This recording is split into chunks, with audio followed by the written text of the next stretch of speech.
ओम शांति। आज की प्रेरणादायक कहानी का शीर्षक है सेवा ही सर्वोत्तम। कहते हैं एक बार अकबर ने अपने राज दरबार में निम्नलिखित 3 प्रश्न किए और कहा कि जो इनका ठीक उत्तर देगा उसको काफ़ी बड़ा इनाम मिलेगा। पहला, सबसे अच्छा फूल कौन सा है? दूसरा, सबसे बड़ा राजा कौन सा है? तीसरा, सबसे अच्छा बेटा किसका है? दरबार में जो बुद्धिमान लोग थे उन्होंने उत्तर देने की कोशिश की। किसी ने कहा कि सबसे अच्छा फूल गुलाब का है। किसी अन्य ने कहा कमल का फूल सबसे अच्छा है। दूसरे प्रश्न के उत्तर में सबने कहा कि अकबर ही सबसे बड़े और अच्छे राजा हैं, क्योंकि वे चाहते थे कि महाराजा अकबर उनसे खुश हों। उन्हें यह डर भी था कि अगर वे अकबर को सबसे बड़ा और अच्छा राजा घोषित नहीं करेंगे तो वे उनसे नाराज भी हो जाएंगे। तीसरे प्रश्न के उत्तर में भी लगभग सभी ने यह उत्तर दिया कि महाराज अकबर के सुपुत्र ही सबसे अच्छे हैं, क्योंकि उन्हें डर था कि अगर युवराज को मालूम हुआ कि अमुक व्यक्ति ने उनका नाम अच्छे राजकुमार के रूप में नहीं लिया तो वे उनके खिलाफ हो जाएंगे और समय आने पर सिंहासन प्राप्त होने पर शायद दुश्मनी भी निकाल लें। राजा इन उत्तरों से संतुष्ट नहीं हुए। उन्होंने समझ लिया कि ये प्रशंसा करने के लिए ही सामान्य उत्तर दे रहे हैं, जिनमें ना तो कुछ नवीनता है और ना कुछ विचार की उत्तमता।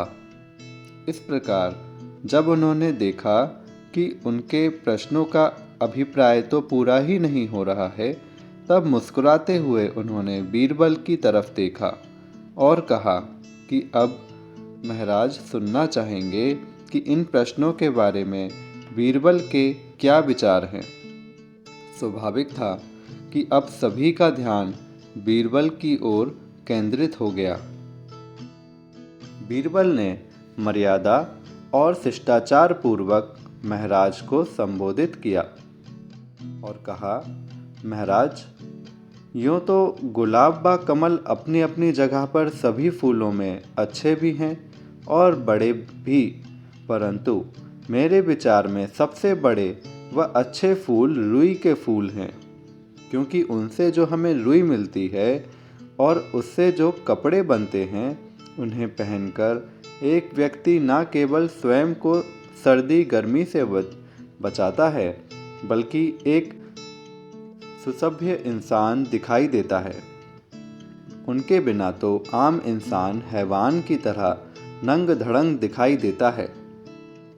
आपका जो दूसरा प्रश्न है उसके विषय में मेरा मंतव्य है कि राजाओं में सबसे बड़े इंद्र हैं, क्योंकि वे वर्षा करते हैं।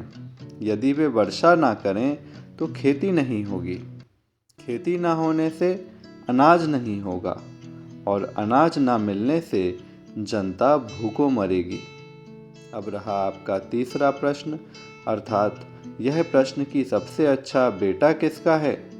मेरे विचार में सबसे अच्छा बेटा गाय का होता है, क्योंकि भाई हल ना चलाए तो खेती नहीं होगी। बेचारा घास और भूसा खाता है और वह भी अपनी पैदावार में से और मेहनत करके प्रजा का पेट भरने की सेवा करता है। बीरबल के इन उत्तरों को सुनकर राजा बहुत प्रसन्न हुए और राज दरबार के अन्य सदस्यों को भी ये बातें बहुत अच्छी लगीं। इस कहानी के निष्कर्ष पर हम पहुंचते हैं कि सेवा करने वाला ही सबसे बड़ा और अच्छा होता है। तो प्यारे भाइयों और बहनों, इस कहानी से हमें यह पता चलता है कि सेवा ही सर्वोत्तम है। शुक्रिया। ओम शांति।